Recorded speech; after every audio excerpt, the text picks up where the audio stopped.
Did you know that if you want any semblance of success, you have to start with your smartphone's home screen? Today, I'll tell you why and share practical steps you can start taking right away to start owning your success. Welcome to Success Reimagined. I am Dr. Amna Shabbir, your host on this journey to thrive at the intersection of ambition and wellness. In every episode, I'll help you challenge outdated definitions of success, discover practical tools and strategies for growth without compromising your well-being. I am so glad you've joined me. Let's reimagine what's possible together.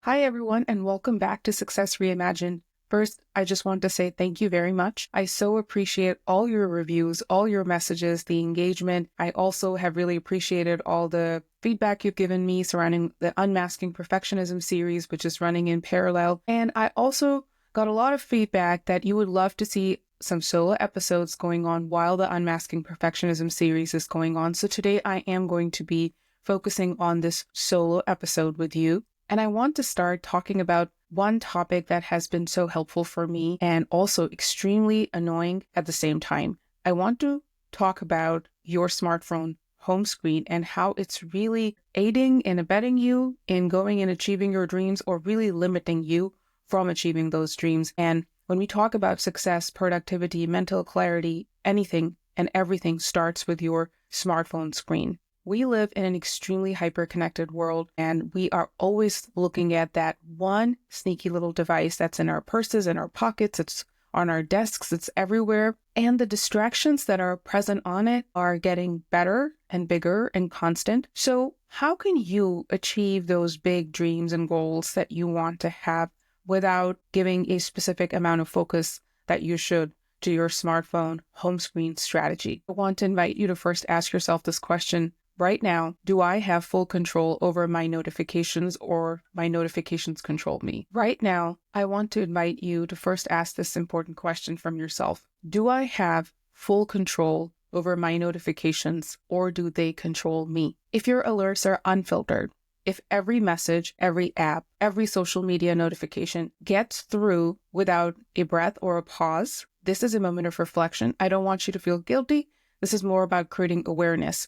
What you are allowing, in effect, is for the whole world to have access to your mind, to your creative capabilities. They are constantly exposed. Every time you get an alert, a notification, your attention to conduct any form of meaningful, deep work is instantly hijacked. So if you have no filtering system in place right now, this might be a very good place to stop and audit. Do all messages and all apps and all alerts get to just be on your home screen? What gives them the right to have that kind of digital entitlement over you? You might fall in the category where I myself found myself till I had to take some extreme measures, which was half-hearted habits when it comes to digital technology. So some of my apps are muted, some group alerts and group notifications are muted, but everything else still goes through. Even my social media apps were on mute, but there were still alerts that were going through. That is going to produce the same results, half-hearted results. If you are not fully in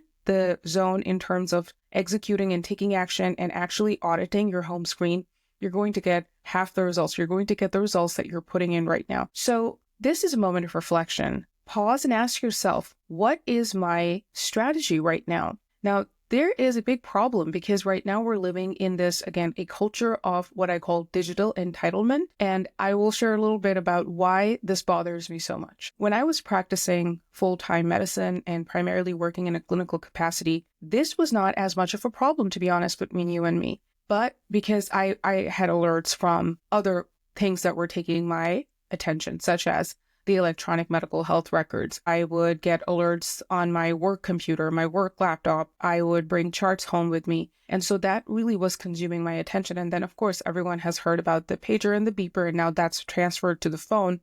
So yes, I would get alerts, but the alerts were a little bit of a different nature. But since I started entrepreneurship and I started all of this presence in social media and other ways, suddenly I felt very accessible to everyone. And I felt that a lot of times people, when they would reach out to me, they would just presume that I am available at all times for responses. And this is not just entrepreneurship. This is a larger culture.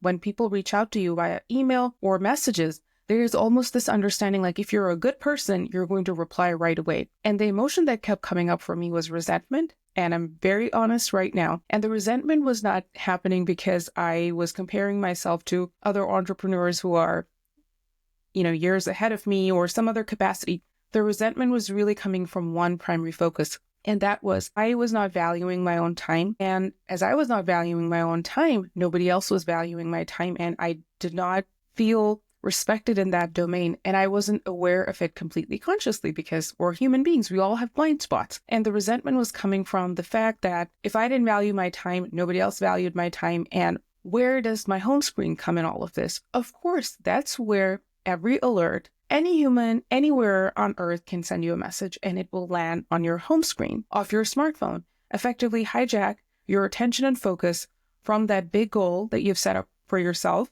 And so in that moment, if you don't have any audit in place, a filter in place, a boundary in place, you will feel that urge to respond, especially if you are someone who has a more helping nature. You feel that urge. If you are a woman, you have that nurturing side of you. So I had to really slow down and ask myself this question: who decided that? Like, where is this resentment coming from? Is it I who decided this? And what gives someone a right to assume that they can completely interrupt my focus anywhere from anywhere? And especially when you're trying to do creative work, why does anybody else have the right to jump onto your home screen? And was I going to let my phone dictate my time, or was I going to actually take control? I just finished reading Cal Newport's book, Deep Work, and the thing that kept coming up for me over and over again as I read the book was we are addicted to shallow work, and the notifications that we get from social media, other messaging apps, from all these family group chats, they make us feel busy. They make us feel a pretend version of connectivity, but they don't help us get deeper and help us grow. More to come on that book later on. But for the purpose of this conversation today regarding your home screen, I really want you to start generating this mindset shift, which is not everyone is entitled to pop as an alert on my home screen. And I am really stopping the opportunity to go deeper with my work. Studies that suggest it takes about 23 minutes for you to regain focus after your attention has been interrupted. 23 minutes. That means you're walking around with not even realizing your full potential of what you're capable of creating, and you're just hemorrhaging valuable time by constantly getting interrupted. So here's the action plan for today's episode. Building a tighter digital boundary. Number 1, go ahead and audit your notifications after you're done listening to this or watching this. Audit your notifications. Number 2, set tiers of access. Who gets to pop up? Of course, my kid's school gets to pop up on my home screen if there's an alert. But do I need to know all the test results and the grades and every little thing that they do all during the day? I don't. Set tiers of access. And number 3, define response expectations. Define those expectations that you have, first of all, in your own mind. Are you going to walk around carrying guilt that you didn't respond to XYZ messages? Or you're going to be very clear, I respond to emails during this time around. I don't respond to emails when I'm on vacations because I don't take pretend vacations. And then what are the responses for your other group chats, even family group chats, for example, in your own mind? Are you going to constantly be engaging on those conversations while you're simultaneously having your workday in play? It is really important to have those boundaries defined. I hope you found today's conversation helpful. Leave me your thoughts and DM me or tag me and write #SuccessReimagined. I would love to hear what you took away from it. And thank you again for all the ratings and the reviews. I'll see you in the next episode.